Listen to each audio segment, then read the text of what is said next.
Welcome to the Journey 2020. I'm Charles Morris. Normally you would be seeing Dr. Robinson. He usually does the intro to the show. Thank you for joining us on a Friday evening. Hope that you've had a great week. This is what I call the Journey 2020 special. If you tuned in sometime before, you've seen one of our guests, Highland Smith, and he shared with us what I would say his journey being from the South and going to the North. And we talked about what it was like growing up in the South, I would say back in the 50s or so. I think he graduated from high school in 1957. But it's always interesting just to sit around and just share the stories. And actually we have a lot in common because he talked about growing up with the ducks and the chickens, and we kind of shared some of the same thing. But we invited Highland Smith back today, and we're going to talk about some of the things in which I want to pick his brains and to get some feedback from him. From one, we want to talk about our young children today, and I'm also going to ask him, in his lifetime, did he ever think that he would see a black president of the United States of America? Wow, right? So welcome back to the Journey 2020. Thank you. All right. Last time you were on the show, you gave us a lot of information. I learned a lot, and what I like to call an old soul. Mm-hmm. Just listening to you, I can tell that you have a great spirit, mm-hmm. and that you were taught well. Talking about some of the things in the way that we were taught in the South, which we kind of touched based on, and that was the sacrifice. Yeah. Because of today's kids. That's right. And the time, and they not understanding or knowing. And I think one of the things that always break my heart, that I see constantly, is that when you see the young generation with their pants down, showing their underwear, a lot of the things that they get arrested for. Some of it I understand in the sense of economics, and I get that if you're hungry, you want to eat. Right. And you have to try to survive. I get that part. But there's just something about them not understanding the sacrifice. That's correct. There's something that they don't understand, that there's so many millions of people that died for them to have the right, That's right. to wear their pants down. That's right. And what bothers me, and that we have this conversation among some of my peers as well, is that somewhere down the line, somebody did not tell them who they are. That's correct. And from where they came from. That's correct. And so I think slavery has done so much damage to us mentally and emotionally and spiritually, that there's a saying that I always say, that because of the internal damage and even how we see ourselves and what we do to ourselves, that the white people don't have to do nothing else for the rest of their lives. Right. That we will continue to damage ourselves. We will continue to hate ourselves. We won't see who we are. That's correct. And so when you see these young men who really don't understand what they're portraying and how they're showing us how they see themselves, and there's just something that you want to say, but it's funny because one of the gentlemen that I work with he works with Young Fathers of Central Florida, and we just had this conversation about 2 weeks ago, and he mentors young fathers, middle school, high school, and 21, 22, 23 years old, and teaching them how to be a father. He said he was in an elevator and said, "Did you know a black man invented this?" And he said that young black man could not accept that a black man invented this elevator. That's right. He kept saying, "Are you sure?" And he said he got out of the elevator and looked at it. He was so intrigued and so shocked. That's it. Because he just couldn't believe it. So the mere fact that a lot of the problems that we have, how we have failed this generation, however you want to place it or say it, especially now when we see all the disrespect, when we see there's no more village. Right. Okay, and that's some of the We lost that, yeah. And you can briefly touch on how you had the village growing up. Why don't you briefly talk about that for a minute? Well, because for the people who've never seen it, introduce yourself again, tell us where you're from, and kind of take us back. Okay. I'm from Winter Haven, Florida. I was born in 1939. My name is Highland Smith. I should have got that at first. Highland Smith. But there's some people call me Hiley. I believe we never knew my real name. So I started from school spelling my name Hylie, Hiley.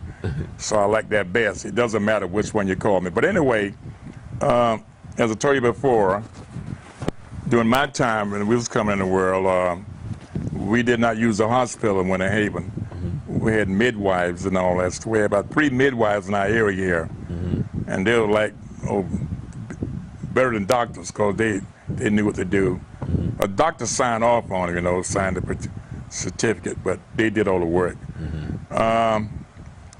As you said before, we came up, we didn't have the privileges as the kids today. I mean, the black and white kids have today. It's like when you see a young man coming down the street, scratching his head, his hand holding his pants up down to his knees. What comes to my mind first, why? Why he's doing it, why? He look human, but something wrong. Is he on drugs? Maybe, but maybe not. So you ask the young man, why you don't have a belt? You got a belt, but it's hanging off your butt. He said, that's the way it is, Pop. I said, son, don't call me Pop. And I tell him who my name is and all that stuff. But he's in a world by himself. He's never been told what to do. He never. His parents never told him, I guess. And he don't have no future. He just walk around all day with holding his pants up, looking simple. Just watch the cars go by. Yeah, it's funny because I've been working with kids and been mentoring kids for a very long time, and it's not too often that they catch me off guard.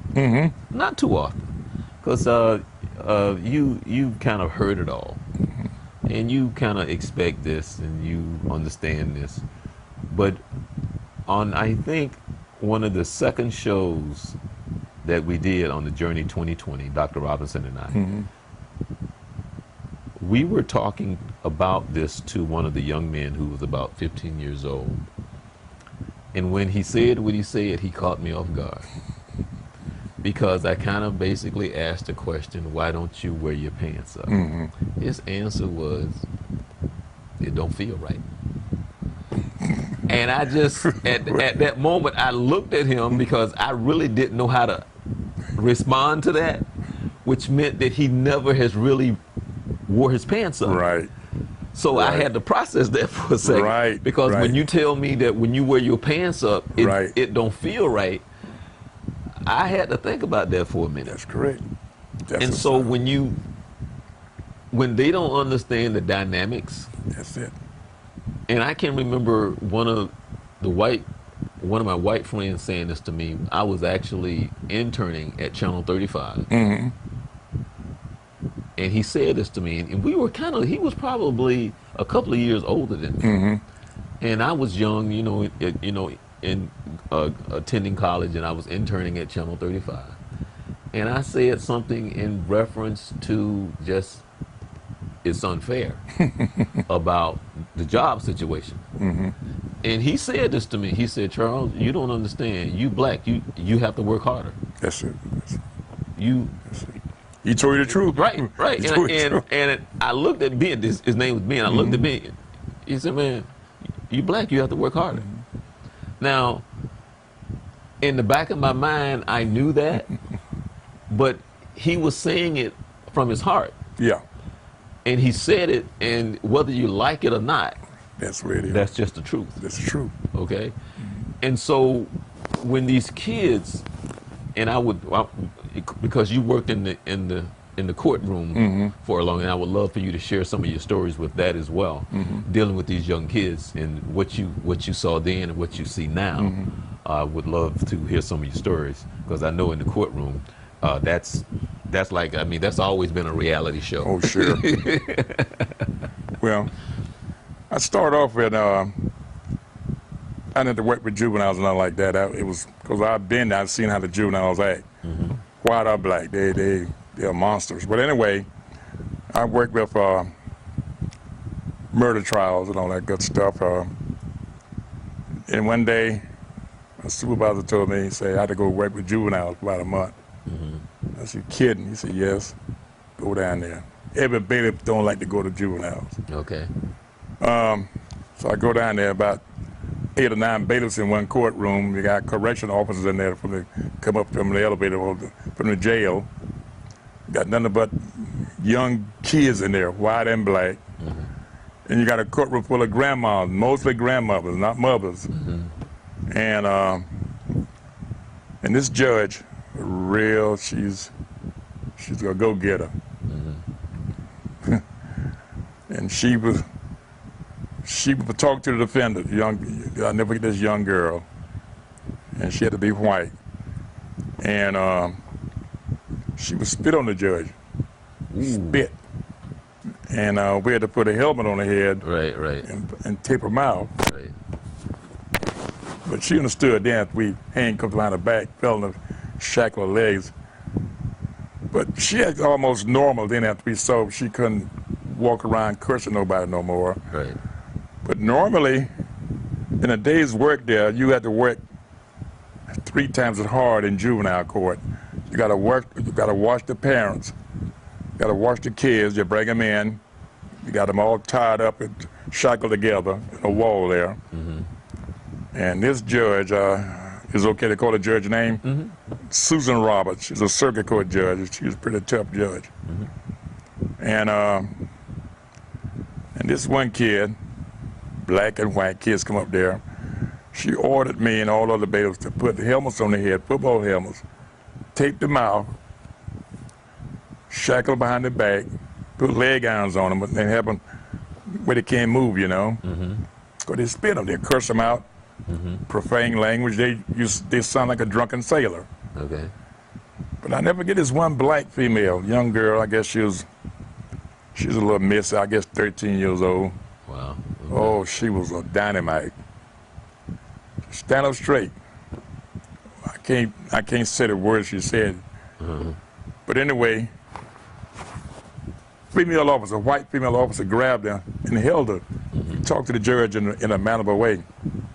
And right after that, the grandmother jumped the rail, came over and cold cocked our bailiff to the floor, knocked out. Bam. Wow. Now we got to fight the grandmother and all of the grandchildren in there. We locked the whole family up, sent them back down in the basement to the jail. But I think I told the judge about it. Well, as soon as the parent did there, they never taught the kids how to respect authority, age, or nothing. Right. They take the law in their own hand. It doesn't matter if you're white or black, all of them the same when they come to court. And I saw these little cute little blue-eyed girls come in there, and you be thinking you be in a bar. They would curse them out, spit on them, spit on the officers, try to spit on the judge. They bring a little Bible. We take the Bibles from them because they would use that as a weapon. Through it, put your Bible down. But juvenile court, to my point of view, when they get to the stage like that, it's a waste of time. They should have another program for them, you know. You keep sending them home, putting them in foster parents and all that stuff. It's just a routine. Now, most children come out of it, you know, but there's some that not going to change because they were brought up in that society. They never had a parent to talk to them right. They never had just had a night out with the family. Right. Never went to church together. That's the last thing they went to church. They'd probably been better off by going to church. But actually, any bailiff would tell you they were to work in a murder trial than working with juveniles, because you got to handle with kids. You can't handle like you handle an adult. you want to go and slap the head off, but you can't do it. Right. You got to just manhandle them and pick them up and put them back in the cell and send them back to the juvenile home. They're not in an adult jail, but they send them back to the juvenile home. But What was that conversation like when you said that to the judge? That, hey, look, if you saw what the grandma did and this child has not, how did? well, that's when I came in. You know, when I went over there, everybody's scared to talk to a judge. When a judge pick you, just like we're bosom buddies, you know. And I know if my judge asked me questions, say, "What did I do wrong today? You want me to tell you?" She said, "Yeah, tell me." I said, "Well, first of all, you let him off with murder. You know, you wasn't rough enough on him. You handled him with the kid glove." Now she don't like juvenile court, but in a court session, like when she go into juvenile court, I told her, talk to him like you're a drill sergeant. Don't talk this kiddy stuff to him, because they done broke windows out of people's cars and all that. They did more damage than the adult would do. Right. So you can't handle them like little children. You got to talk to them like adult and tell them what's going on with them. That way you get better results. Right. And then you advise your staff to do the same thing. Now, you have the state attorney there. I know he's trying to prosecute them. And you got the public defender there, or some private lawyer. They're trying to save them. So you got a battle between the state attorney and the lawyer, and the private lawyers and the self-help lawyers. But it's a waste of time. They never lived in a home that had the loving care for them. They never sit at the table in the morning and have breakfast, or they said bless them before they ate. They don't know that. They never knew about that. So when I talk to them, I go back to the cells. Can't wear a gun back there, so I go back there empty handed and talk to them. And I asked when the parents said, "I got to talk to your son or daughter." "Yes, please." They're crying. I say, "How you do, buddy? How you do, sir?" And when he said "sir" to me, boy, he said "sir" to me. I said in my mind, "So how you doing?" "I'm all right, sir." Why you act in the courtroom so bad?" "Well, Billy Boy told me like that way when his buddies, you know." "Yeah, but you know, Billy Boy might get your head knocked off in the future." "Yes." When he started saying yes to me, I know I'm beating him right now. Now he could be psyching me out to get away from me, but normally I could tell when a guy talking to me, he's really he don't want to be there. But and so you got to go by the rules and regulations. You know, you can't you're a child. You understand that? Although you're in jail, juvenile, but you're still a child. You got a mother out there. Where's your mother, your grandma? Always time the grandma would bring them down there. They don't know where their mother at. She was high on drugs. Right. I said, "Take it from me, son. I'll be around a long time." You understand that? They see the gray hair. "Oh, yes." They say, "Yes, sir." Now, if another officer walking with a lot of black hair hanging down like a hippie, they'll cuss him out. But I never got cussed out by him because of the gray hair. That with adults too, you know. And I talk to them, tell them what they want to hear, in a way that is tell them the truth. Your way of here, you're not going to live long. If somebody can kill you on the streets out there, I have to tell a young juvenile, "Well, I'll tell you." "No, that's the problem. You lying. You wait till they get grown, then they're dead. Then it's too late." Tell them what the consequences by their behavior, because they're gonna shoot them out there when they walk around acting stupid. Some people's on a store, walk by a jewelry store, hitting the window like that. Before the cops get there, the store, they're gonna shoot them. Now you take that to the bank, young man. "Yes, sir." "You understand? I'm not trying to scare you." He said, "I know you're not trying to scare me. You tell me the truth." "Well, check on the kid later on. He's doing good. He's out of the system. You got him a job." Because he's not married yet, but at least he's not going back to jail. But I tell the judge, you got to tell him the truth. Stop riding there, kidding around with him, putting perfume on, like, you know, even in adult court the same way. Juveniles are different. You just got to go at them tough, but let them know that you're in charge, not your mom or your grandma. You're not going home tonight. So settle down. Settle down. You don't go there and slap the hell out of them like that, like with a duck go back there raising hell. But you put that stuff on them, let them know, you know, you time them like a dog. Got a leash on them. The legs are shackled, the arms are shackled. You got leg irons, you got the arms around the waist, the chains around the waist. That's like a felony charge, you know. Right. What what's one of the most memorable moments that you can remember of the response of a child, maybe for the first time being locked up like that, and they're responding, whether it's shock or just whatever that is? What's one of the most? Well, about this, I'm telling you about this first. I know they called me to go out to the parking lot and bring a baby. The caretaker got the baby out there. It wasn't her child, but somebody brought this young baby to take it away from the parents. Because they were drinking on drugs and all that. But the mother grabbed me and said, "Ma'am, get away from me, get away." I tried to go to the secret way where nobody see me, the baby crying. So getting in court, the parents are there. I'm the officer, just took the child out of the car, so they remember me. And lo and behold, they're Hispanics. And they're crying. And I said, so the father want to address the court. And he begged for me to come up there with him. I said, "What?" She said, "Smitty, he wants you to stand by him." I'm not a lawyer. I stand by him if he want to fight or something like that. Right. But I saw something in that man. I say, and I went and told the court, when I got the baby out of the car, and the woman he was with holding the baby, she wasn't no kin to the child. She was from the court. The baby was crying. Then that caretaker was crying. But the father or the mother accused of not taking care of the baby right. So my Spanish wasn't that good, so I got a Spanish interpreter to talk for me to this husband of her, the child. And my heart was broken because this baby wanted to go back with them, although the baby being mistreated. I want the interpreter, the Spanish interpreter, to tell this gentleman he won't get the child tonight. It could be some time. He got to prove himself. He's a father to this child, been treated like not no lunch bag and throw around and leaving the house all day, you know. Mm-hmm. And the father came to me and wanted to hug me. "Thank you." Mm-hmm. And I found out later that they did get the child back. Mm-hmm. Like a month or two later, they get the child back. But the bailiff come in handy all the time because he's dealing with the public all the time. They dealing with, you know, who the nuts are before they get in court. Mm-hmm.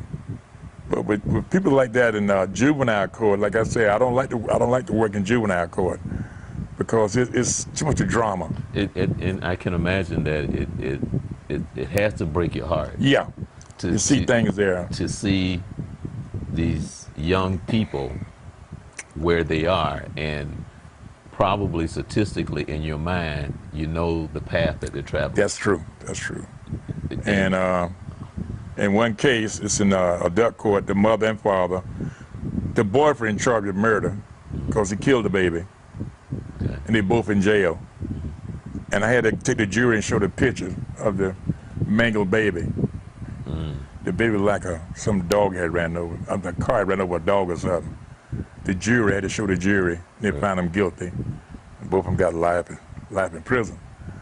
Well, you see all the evidence there, you know, and the jury, I had to post it to the jury. The state attorney gave me the pictures and the baby's little things the baby carried with him, you know, little outfit and all that. Had a trader short time. The jury, and you see the women's crying, you know. Right. So they find him guilty easily. It wasn't no, but it hurt my heart just knowing the baby been murdered because the sorry mother's on drugs and the boyfriend on drugs. The baby was starved to death. And I heard he stomped the baby. Wow. So you got to live through that all the time. But going back to juveniles, how did you learn to cope? You know, seeing what you saw in it's constant. How did you learn? Well, it's with all of that, because me and my buddies used to stop off. Go ahead. Because you've seen our future. Right. Right. Okay. So how did you learn to cope with that? To cope with it, especially with black defendants, I used to sit down. Going back to the Army days, I used to drink beer in the Army. They gave me beer in the morning. Mm-hmm. All my hair came off my head. I was scratching all the time. It was nerves, you know. They said drink 6 ounces of beer in the morning, 6 ounces at night, warm beer. But to cope with that, I started drinking quarts of beer and a little rum on the side too, you know. Mm-hmm. But I couldn't sleep. In fact, Sylvia can tell you, my wife can tell you, sometimes I get off at court court's over at 5 o'clock. Sometimes they're at 6. Sometimes I be getting home at night. See so much stuff there, you know, and you stop up at a bar. Well, then I talked to one of the white bailiffs. He was a ordained minister, and I talked to him quite a bit. You know, he's a minister, and he's pretty good. And he's a clean-cut young man, and we would sit down in the room by ourselves. He'll talk to him about it, go to different verses. But it was, I was so mad. You know how your blood pressure got to be shaking? I couldn't, in court, do nothing to the guy. If you do that, you get fired. You can't. He's sitting there like ain't nothing happened. You know, who killed the baby. He's sitting there, handcuffed and shackled. He ain't going nowhere, but he's smiling. Wow. But you got to give him his meal every day. Make sure he eat while in court. Take him back in the cell there in the courtroom. You can let him eat. And he wanted to get a special drink. He want lemonade. I said, what? Yeah, I get lemonade. Let you know that too. That's what we got to serve him. That the court order says serve him lemonade. Okay. But you see that on a daily basis, and you have to deal with it. But the most important thing, you gotta to keep a job. You gotta keep your mind straight. Okay. You can't be Superman and take the law in your own hands. Can't take it personal. Can't take it personal. Yeah, I did take it personal. You got to sit back, and you got to say, yes, sir, to his lawyer. You don't have to say that, but in court, you got to say, sir. Always say, state attorney. My boss said, I told him, I said, look, man, he's trying to put this guy away, which is good, but I always tease him, you know. I mean, but the other lawyers, the trial lawyers, they're the one trying to save him.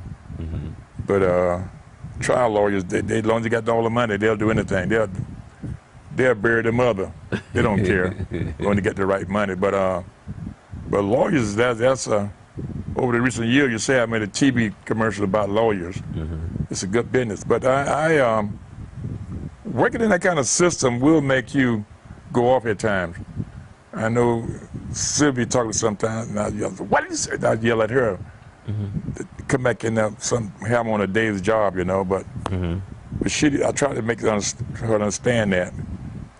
And no, I've always asked a question because of that environment. Like, for an example, when you work in a stress environment, like being a police officer or that environment, do they have things in place where you go, well, you know, I may need to go talk to somebody right now? They have. Right. You can go talk to a psychiatrist, but they don't like to go, because once you go talk to one, your coworkers, oh, he a nut, he about to crack up, and you know. Well, that's what I was going to ask you, because is the system set up where that is used against you? Well, the way they do it down there, you go to a doctor. They don't say what doctor. You just got. Where's Smith at today? Oh, he off. He had a doctor appointment. That's all they know. Right. You go to the doctor for maybe get an eye exam or something, you know. Right. For as they know, but you go see someone who can help you. Normally it'll be a female doctor, you know. She talk nice to you. Right. And that's different from seeing kids in court, you know, in the courtroom spitting at you and all that. Well, let me ask. France shared a story with me a long time ago, and I guess and I'm asking you, what was that like from a personal standpoint, when I think maybe there was some nephews that may have been arrested, or a nephew may have been arrested? On my nephew? Right. Yes. So what was that like for you? Well, it was the fact that I had retired at the time. And were you at all involved in his life, or was it a close? Yeah, I was close to them, and but the mother and the grandmother kept him away. You know, they was all. But what happened to this young man? He is in prison now, but he could have got out. The mother works there as a correction officer. I got her the job. I got a job. She didn't respect me, you know. Anyway, the father worked there. But the mother's still working, but the father retired. It was his son got my grandnephew in this trouble. He just spent 10 years in prison. doing the same thing, robbing. And what they did down in Bartow at a meat market down there, they robbed the man down there. And when I heard about it, so the man tried to take the gun from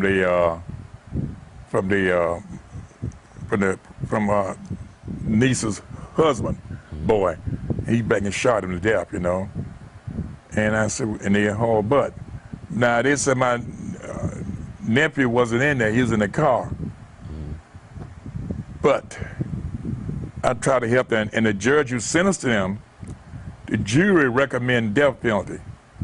But my baby knowing the judge, I was talking to Judge Hunter, and says, was talking this after I retired.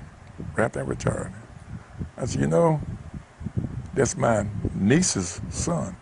He said, Smith, they kin to you? You can. But he thought the boy was talking about the one did the killing, who fired the gun. The jury identified the biggest one shot, you know, shot the clerk. You know, not the jury, but the witnesses down there. And the jury came back guilty, the death penalty. They voted for everything one time, the death penalty. And so he said, I didn't know that your kin folks. I said, well, that's my niece's boy. But he, in the judge's mind, he thought I was talking about the one that did the shooting. I said, oh. He said, later on, when he sentenced the boys, he went over the jury's decision, and he gave him life. So I told my nephew, my other grown nephews about it. Oh, I said, the boy could be out of jail. The boy, he's a basket case. His mind is gone. Why he in prison today? Why y'all don't do what I told you? They told me when they went and got a New York lawyer. I said, you get a lawyer from around here. I know good lawyers. I've helped out a lot of people by going and get good lawyers, you know. But they went and got lawyers from New York. Now see where the boy at now. Instead of going to death penalty, he got life. And my nephew, grandnephew, he's in South Carolina. They keep moving from one prison to another. The guy's really sick. He is sick. He could be somewhere in a mill home right today. And because I knew this kid, he's a little boy. And whenever I knew he was doing something wrong, I would stop by Kentucky Fried, where a friend of mine worked there. And I see that kid that he would run and go back in the back of the room. This was why he was doing all these robberies around here. But he's always used his car. He used his car for the getaway. And his father was a captain down there, married my niece. It was his son did all the shooting. They would go out in the woods and these outlying areas and grab people and tie them to a tree and set the car on fire and rob them, leave them out there to die. Okay. Wow. Yeah. And lo and behold, they caught the boy driving the car, passed two deputies hauling butt one day, and they pulled him over to find a gun there. Okay. Now, the gun came from the household where they were living at. And I said, this could help the son, this boy, to get out of jail, because his mind was going, he didn't have no gun. It was his car he had. They bought him a car, which I thought was too young for him to drive a car. But the boy's mind was gone. He was in left field. He won't kill or fly. But he's in prison today. He should be in some kind of mental institution getting better. But they ignored my thinking. I guess I was too old to think about something. But I've been in the system a long time. And how many years did you work in the court system? I worked there 21 years. Oh, wow. Yeah, 21. How many years were you in the service? I worked in the service, my regular draftee, but I came back still in Army Reserve, pretty close to 8 years. Okay. So, you know, put that together. The money helped pay for a car, monthly payments, stuff like that, you know. Yeah. And a little beer money. Yeah. But now, we had talked about growing up in the South and what it was like back then, in the sense that I know it's very difficult for today's generation to say, you know, you couldn't look a white man in you know, you couldn't look at him in the eye. You know, that whole thing. Yeah, about your special white woman, you know. Right. Oh man, but when did that change for you? I think I asked you when did it Yeah, change? it changed. But when did that change for you in the sense, or when you felt that it was okay to do that? It felt the day I got on that ship in Oakland, California, San Francisco area, going over. As you know, California is a leading state. You know, everything they do, they start something different. It's a beautiful state, beautiful people. And I noticed out there, everybody loved each other, you know. Right. I said, man. And I had all these Southern white soldiers. They're like, yeah, this is different. Right. And the white Southern soldier had a white Southern sergeant with my group.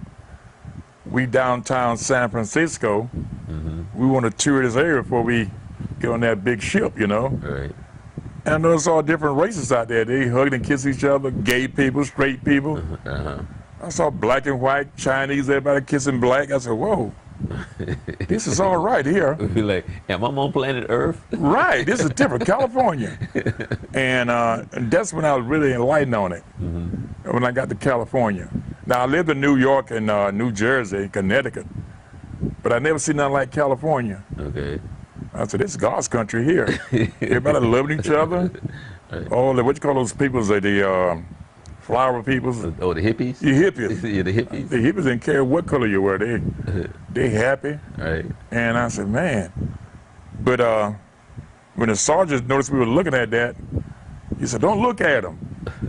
And one of the white soldiers from Arkansas, he said, well, hell, that's all right. That's all we see. Everybody happy, kissing going on. But this old sergeant, no, he I gave you an order, don't look at him. I said, nah, I could give me an order not to look at him. Right. You know, it's interesting because when you think about coming from the South, yeah, okay, and then what it takes to have that discipline. Okay, that's what you're saying. Right, right. That's what you're saying. What it takes to have that discipline. Okay, come from the South, and you see all that interaction there with. Right.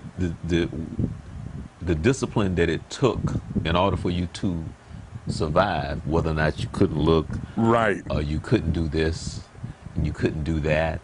Then going into the Army, you even said it, I'm going to give my life. Right, that's the key. Right, and I got to go and sit in the back of the bus. Right, that's the key. And all of that, psychologically, mentally, emotionally, spiritually, what does that do to you, though? When I got home, off this, caught another ship coming back home, instead of flying my butt back home, we docked in California, San Francisco, Oakland area. And before I went home, I went and bought me a big dinner at one of the fanciest restaurants. I can't think of the name of it. And me and 3 white soldiers. Now we're together now. We've been together all the while. And they said something, Smitty, I ranked them. Let's throw them away across the country. We can save this money. Now they're going to Texas. I said, whoa, boy. I said, wait a minute now. You know, you're a boy from the South now. What does it look like I'm out just thumbing around with you 3 white boys? I'm a black soldier. I'm a thumbing. Ain't nothing gonna happen to you. But see, right then I knew they had changed. Because they was an integrated army. Right. They came from segregation to integration. Right. Like I came from a segregated area. Because in the States there, it was a little different. I was at Fort Bragg, Fort Gordon, and Fort Benning. I'm still in the South. When I go in town, I had to go to segregated places, nightclubs and all that. Go back to Fort, it's integrated. But when I went overseas, experienced life there, I'm a man. I'm gonna come back and put my foot down. Okay. And a cop was saying, are you in California? He said, you guys a little high tonight? As an officer? See that big ship in the bay down there? That's the one I just got off. I'm a man. I never forget telling the officer. He's a white officer. He said, yes, sir. Have a good night. I said, you see that? When I was going up to go serve in this army, wearing a uniform, I got respect. So I want respect now. So when I told that white officer, well, the white boys, you know how they hollering like they was in a passer. Yee-hoo. I said, be quiet, guys. And we walk inside this bar in San Francisco. The white officer came up and said, hey, y'all all right? And I said, no, we okay. Officer, I show respect to him. He showed respect to me. I didn't call him a pig or nothing, you know. He was just making his rounds. And went in the bar and got a few drinks. And the next day I caught my train down to L.A. they got thumber ride. I shook their hand and hugged them. I said, fellas, I don't take that chance of thumbing going through the South. I got to go to Florida. And the train went to the north route. I was heading for Chicago. I didn't get to Chicago. I got to Kansas City, Missouri, and Kansas City, Missouri, Kansas City, Kansas, Missouri. And I got down to Missouri. I went down south, went through Tennessee, on down to Jacksonville, to Atlanta. From Atlanta, I caught the Southern train. It wasn't Amtrak then. Then I caught the Silver Meter down in Jacksonville. I'm home now in Jacksonville. And that's when I found out I was somebody. Because when people came by and saw me in my uniform on the train, soldier, let me buy you a drink. It's white people. Let me buy you a drink, soldier. I said, sir, I got, come on. These are big shots, you know. Get this man everything you want. Even white women. Right. Sit next to a white woman. And I said, well, man. Oh, wow. Yeah, and I said, man, wait a minute. When I come to sit with a white woman, boy, you must be, you get your head knocked off. Right. But now they buy me drinks. Right. She told me her daddy fought in World War II and all that. I said, yes. I almost said, yes, ma'am, to her. I said, yes, that's true. Them some good soldiers back in those days. They called it rough. And the bartender was a black guy. He said, man, I need you to ride this train every day, man. The bar, man, I make money. I mean, that's the way it was. So even with this cap on my head, when I go down the street, I meet different people going to the post office. They tell me stories where they went at, and I say, that's great. And they come and shake my hand, and especially women, white women. They say, my judge said the same thing, but white women, thank you for serving. Kiss me off guard, because you know, I said, thank you, ma'am. Right. I had two uncles that retired from the military. And if they walked in the room, if you started talking to them, 3 minutes later you could tell they were in the Army. Right. It's something you'll never lose. You'll never lose. And one of them retired as a lieutenant colonel, and one retired as a full-fledged colonel. Making big money now. And the one that retired as a full-fledged colonel, I never really talked to him, but he can't watch a war movie. A lot of them the same way, because movies are fakes. Right.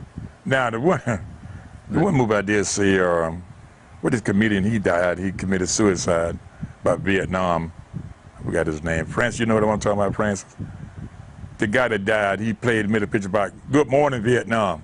Oh, Robin Williams. Yeah, he was. He was more comical, you know. But the movies don't show you the real thing, you know. It is. But I like the part where he interviewing the soldiers. Where you guys going? They go in the front to fight, you know.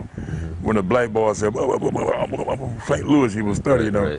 And my river picked him and said, y'all be careful up there now. Well, that part, I look at it, you know. But all this John Wayne stuff, it wasn't like that. Right. Everybody dodging all that stuff, they wasn't like that, man. Well, John Wayne pissed off a lot of people, yeah. But right. He wasn't a true man, you say. I understand. Right. But what I get when people come up to me, total strangers. But I have never heard many blacks come to me, but always whites. Old white men come up to me and say, thank you, sir. Thank you, sir. And catch them off guard. Right. Oh, you're welcome anytime, sir. But I've been in the post office, Publix, they'll come up to you and stop what they're doing. It just makes you feel good. Anything you want? Well, no, I got everything. Right. You want a six-pack? I gotta think about it. I bet not, you know, like that, you know. But they're really, but I never had a black person come to me yet, because black people take it as a deterrent to them. Like, why kill? I remember they were saying, I wish they would bring the draft back. I know it's sad to say that, but to keep a lot of blacks off the streets getting killed by themselves, not white people's killing them, they're killing each other up. And as I noticed when I got in basic training, you eat right, you get to sleep right, and you get exercise right, and you get trained right. It train you to respect your elders, you know, your leadership. Well, that was one of the things that, and this is a difficult question that is kind of hard to answer, but if you were able to sit in a room and let's just say there's 50 young black and white young men ages 15 to 22, and if you had 20 minutes to talk to them, what is some of the things that you would say to them based on the conversation that we had? Most important thing. You working in the court system, knowing where you came from, and seeing what you see today. What is it that you would say? Most I would tell young people, if they're coming to court in the court system, you'd say, right? No. You just generally speaking to them. Yeah, just generally speaking to them. First thing I tell them, respect me, regardless. I might be a fruit picker, garbage collector, whatever, but respect me, respect the gray hair. That's something you haven't lived the life I live. If I could tell you things about myself, you can learn something. Most important thing, respect your elders. And that way, you're on the right track. Respect your elders when they tell you something. They're not gonna lie to you. They're gonna tell you the truth. They can tell you the truth about their lives and the lives what they have seen and it was coming up. It's a story that I told young people. I say, you know the generals in the Army? All the most of the old guys, right? And yes, Mr. Smith. I say, you know the pilots, the fighter pilots that going bum places? Yeah, Mr. Smith, but I saw where they was, World War II, they put 19-year-old boys to fly a plane. It's true. But who told them to go where to go bum at? Was a 19-year-old boy telling you that? Or old man told them where to bum? What to do, what speed to go and all that, elevation, all that stuff. The old guys taught them what to do and how to come back safe. Oh, I see what you mean.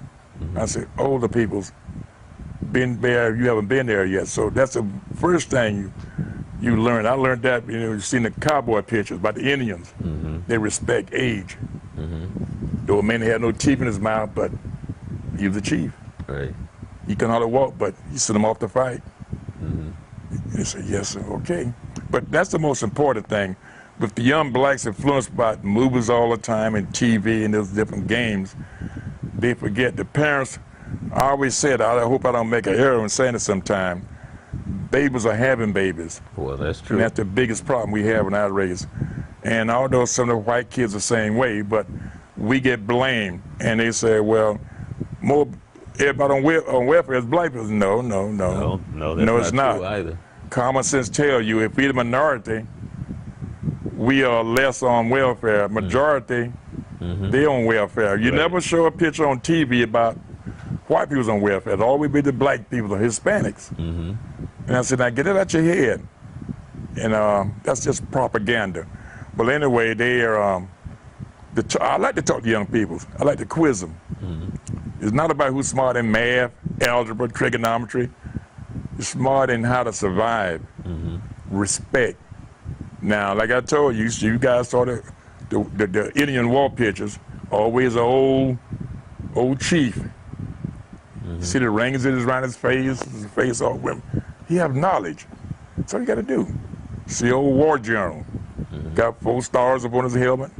He been through hell to get that, Like you just said, it was a colonel. They didn't just give them out to people. They earned it. Right. They worked for it. Now, and I thought another thing too, your first sergeants, the sergeants, they run the army. They the one build army up, not the colonels. They give orders, yeah, but if you got a good sergeant, you just out of college going to ROTC, coming from a military school like what the military school in New York there.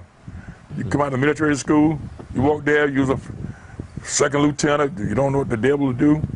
They always pick him a sergeant, a good first sergeant. And I saw my first sergeant. He said, he's not going to salute no second lieutenant. I said, sir? I did, sergeant said, no, you got to salute, but I'm not going to salute him. He's a black sergeant. This man had called hell. He catapulted Korea, Vietnam. He said, I went through hell. They sit in the classroom studying about war. I really did it. He turned down a commission, a battlefield commission. He keep his own rank. He said, they always say, I work for a living. And they are really good soldiers. Those sergeants, they got 3 up and 3 down, a diamond there, a star there. They teach it right. They are wonderful people. Or they'll make you mad to get you up I would get up one day slowly. He took my bucket, turned it over on top of my head. When the lights come on, that means you get up. I was squad leader. He said, "We'll do it again. I'm gonna take those stripes off your arm." I said, "Okay, Sarge." Right. And I got up with a skinny butt, washed up, brushed what teeth I had left, combed my hair, and got my gear on. And he coached me all the time. You're not scared of, but he coached me all the while. He said, "When you say something, you mean it. Even if it's wrong, you stick to it. You correct it later." He told me. But that's weird, because if you keep telling, you look at you look as a failure to them, you know. When you talk to them, you give them an order, they better run from you. Okay. Well, okay. Let me ask you this right here.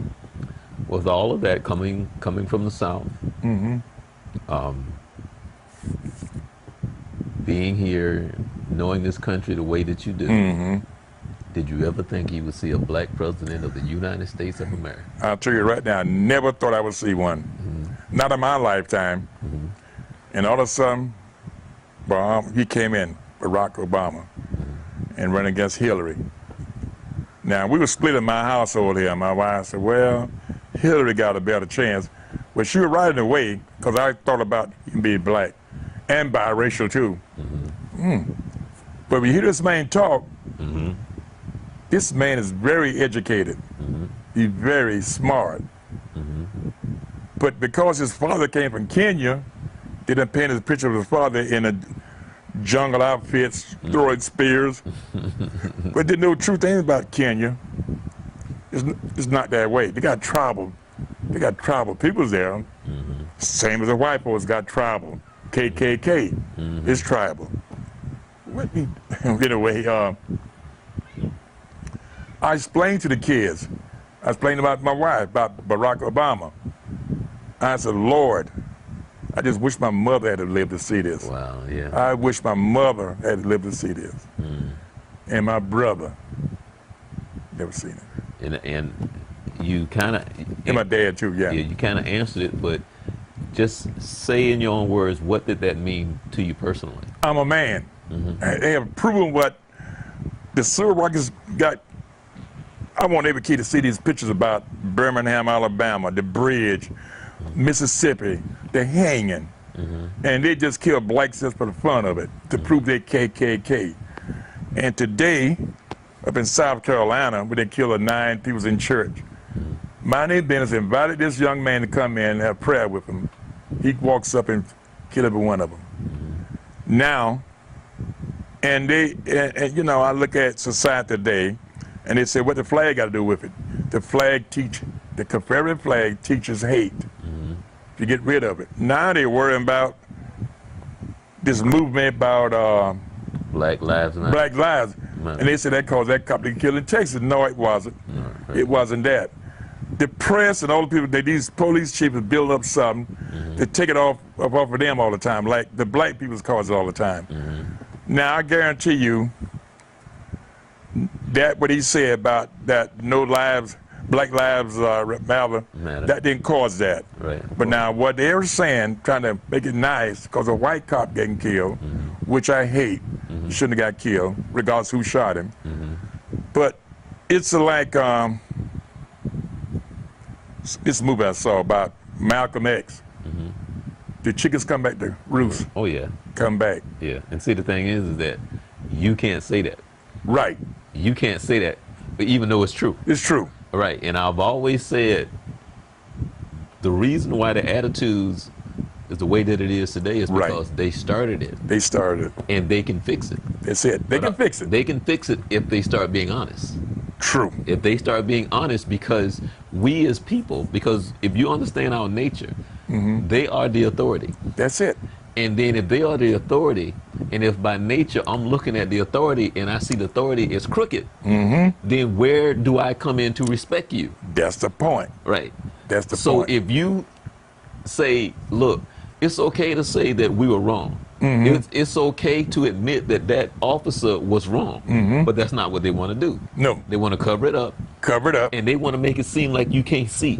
Right. You know, I'm sitting there looking at the Rodney King video, and I'm and to the people, everybody's stupid and blind. Right. And it's just amazing. It really, I have tears in my eyes. You know, I tell them, I look at I'm a news freak. I don't know why I watch the news all right. I watch this in MSNBC, Right. CNN, all of them. You know, all of them got the same story.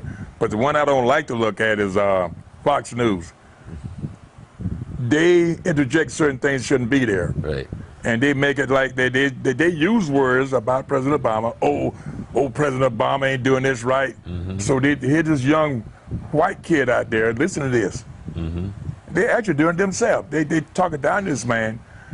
Now they don't realize my neighbor, to those numbers, he's white. When Obama became president, he came knocking on my door. But Smitty, he ain't did nothing yet. 2 weeks. I said, man, get away from me.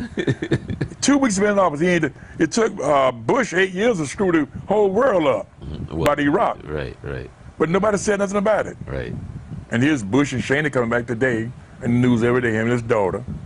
Talking about, how can I allow the ex-vice president to come on the news and down another president in office right now?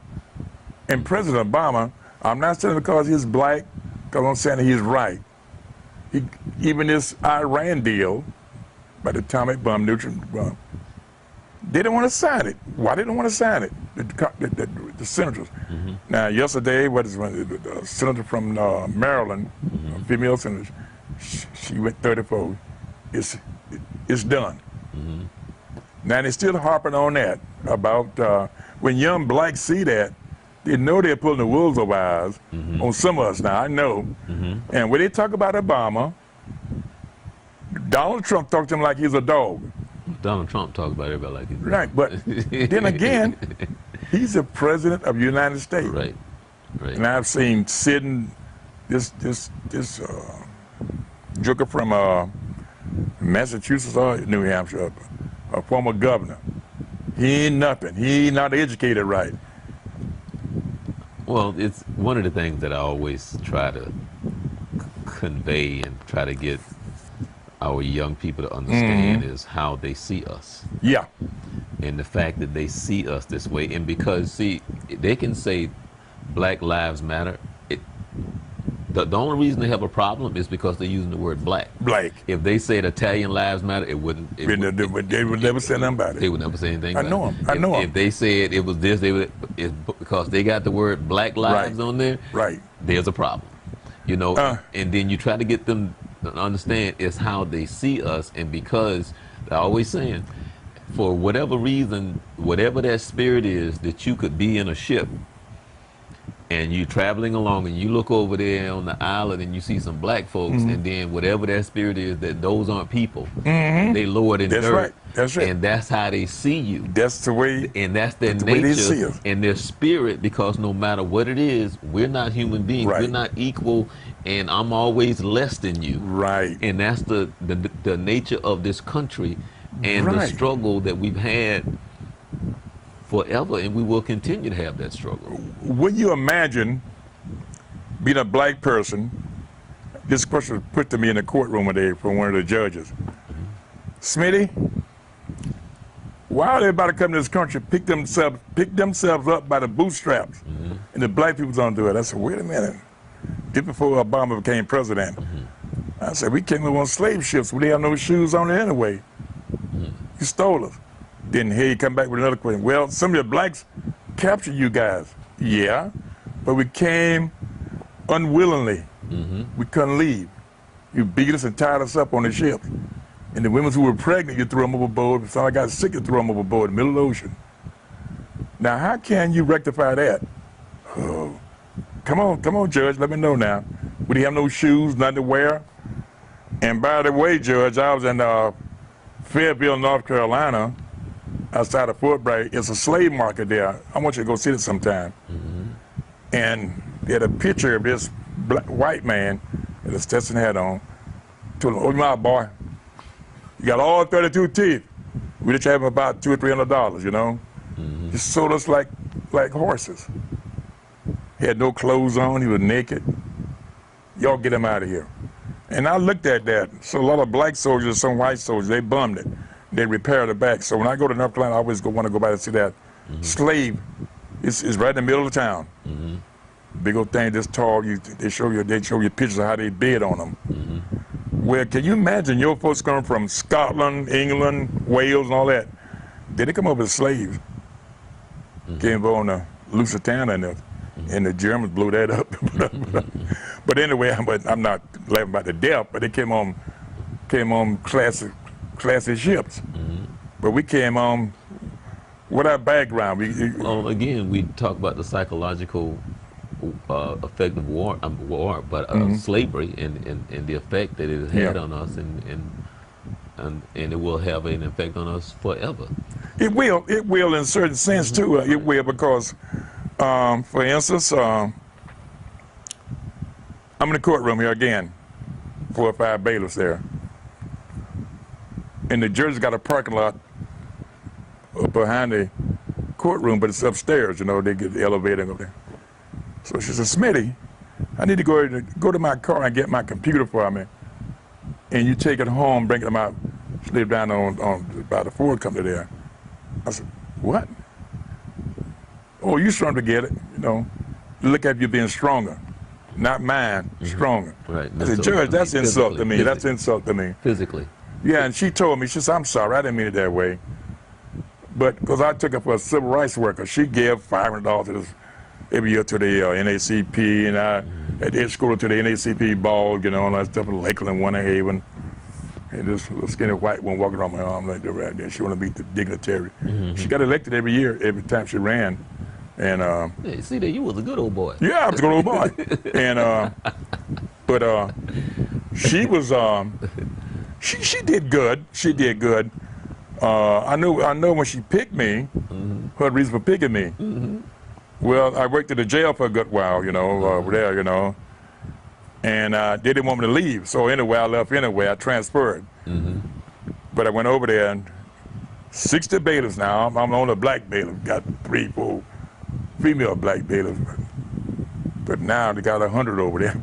Right. But the thing about it, it just, you got to, when someone, I'm not against white people, but I make sure when they say something to me, I'm going to shoot my brains to make sure I filter it out right. Because I don't know if it's insult or compliment. Right. Yeah, and I tell them, I says, when I did mentoring the principal and 3 or 4 other white teachers, had a black principal and a black assistant principal, and the leading teachers, all of them from the north, want me to explain to them how I raised and segregated Winter Haven. Tell them the same thing I told you, had to walk couldn't walk on the sidewalk, get off the sidewalk for the people, sit in the back of the bus. If that's your wife and she got a daughter, you're both white, and she got a 6-year or 7-year-old boy or girl, I gotta say yes ma'am to that little girl. That's why I was brought up. Right. Now I could play with them I'm the same age, but when they get a certain age, you can't play with them no more. You gotta say mister to them and yes ma'am to them. Right. Oh. Okay. But see, every black don't know that, and we some of the best navigators in the world. You had to navigate through different white neighborhoods and black neighborhoods to get home. You gotta go through called the Yahoo neighborhood. We call really downcast people who don't like blacks. You gotta go to their neighborhood and go to the more moderate white people's neighborhood. Wow. And then a cop stop you. What are you doing up here? Wow. 10 o'clock at night. You had to be home. Right. Grown man to be home. Well, that's one of the reasons why we know they're afraid. Right. Because right. they know what they've done. Right, they've done. It's guilt. It's guilt. Right. But that you gotta. I appreciate what you're doing here, and if we can employ this in all the young kids, get them off the drugs, talk to them. It's more in life than walking down the street with your pants down off your butt, scratching your head, looking stupid. And I personally could take guys. I want to take guys to Tampa, the VA. He's a Navy. He's a drug addict. But I can't ever. Time I go to get him, he's gone. Right. Get another shot, you know. I said, okay. But I deal with, my wife said, why you deal with these nuts up here? I said, well, 7 people just like me, been in the Army. They don't know, they know what to do, but they're scared to go there. They figure to go there, they have to get off drugs, you know, like that. Right. They'll live longer. But today, I never seen a black doctor. And my first time I seen a black doctor came from Pewsville, where I was born at. He designed me to play football. He died about 4 or 5 months ago in California. His brother teach school here, and he retired. We didn't have no black doctors. Right. Okay. When you see a black doctor, see a black jet fighter pilot, man, that's like God came down there himself. I saw quite a few black pilots in overseas, fighter jets, but no cargo, fighter jets. And I really respected those guys. Yeah, I had a chance to interview some of the Tuskegee Airmen. That was that's my favorite movie. Right. Well, that was a great. That was pretty accurate too. I wasn't there at the time, but I was real. But we got some of the same treatment by being in the Army. They treated us like second. We did everything right. Run out there, the rifle, javelin, and all that. And but all of a sudden, a change came. It's a change came. But I had a first company commander from Mississippi. He told me, I said, "Sir, what school you attended?" He said, "I came from an old rebel. I'm from Mississippi." But he was a good man, though. He promoted me and all that stuff. Gave me good jobs, you know. I did artwork. Instead of being in my hut doing Morse code, I paint pictures, you know. Just coffee cup, painted his captain bars. I painted pictures of his wife, you know. They helped out quite a bit, you know. Well, what are you doing in the Army? I said, "Sir, y'all draft me." I couldn't get out. I wasn't like you guys. Rich guys pay money and stay out. Like Dick Cheney at the time, but I didn't know Dick Cheney then, but he had 6 deferments. He didn't go in the Army. Wow. But he can criticize everybody. But no, it's I like to deal with the other side and let them know I'm not the regular yes sir, no sir. But I have to say this, though, I don't know if you're on camera or not, but when I was hired by I worked under 3 sheriffs, and Sheriff Louis Mims, he hired me, took the test, did the written test, and all of the tests he gave me. He said, "Mr. Smith, one more test. You're the man I want, but you can't get a job unless you pass this one test." I said, "Sheriff, what test you can give me now?" He said, "I'm going to ask you a question. It's how you answer it." "Go ahead, Sheriff." He had all his boys around him, big shots. "If someone called you a nigger, how would you react?" I wouldn't react at all. I say, "Something wrong with him. He need to be trained. He got a low life. He wasn't brought up right." I wouldn't get upset at him. He have problems, Sheriff. He's that the man I want.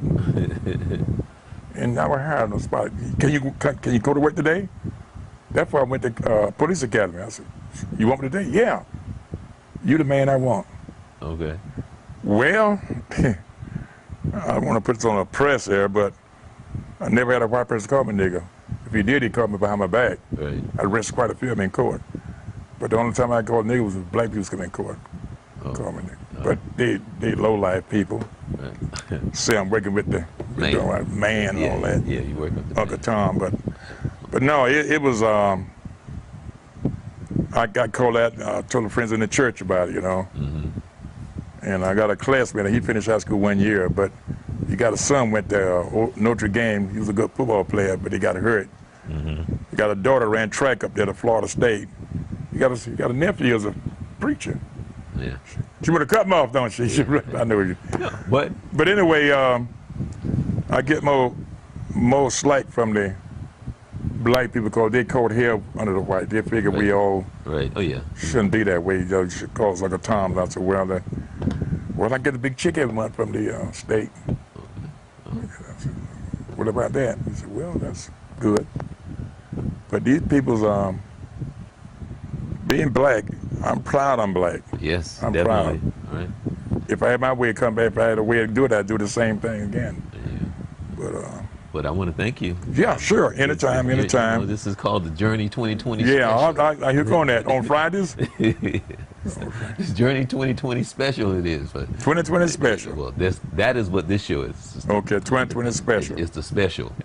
All right, we want to thank Highland Smith for coming on the show. As I call it, the Journey 2020 special. And again, I've been enlightened. Well, Charles Morris and, Dr. Robinson will be back with us next week. As Dr. Robinson would say, the journey is from me to you and from you to me as we go to a higher ground. All right. Again, thank you for tuning in. I'm Charles Morris. You be blessed. The Journey 2020.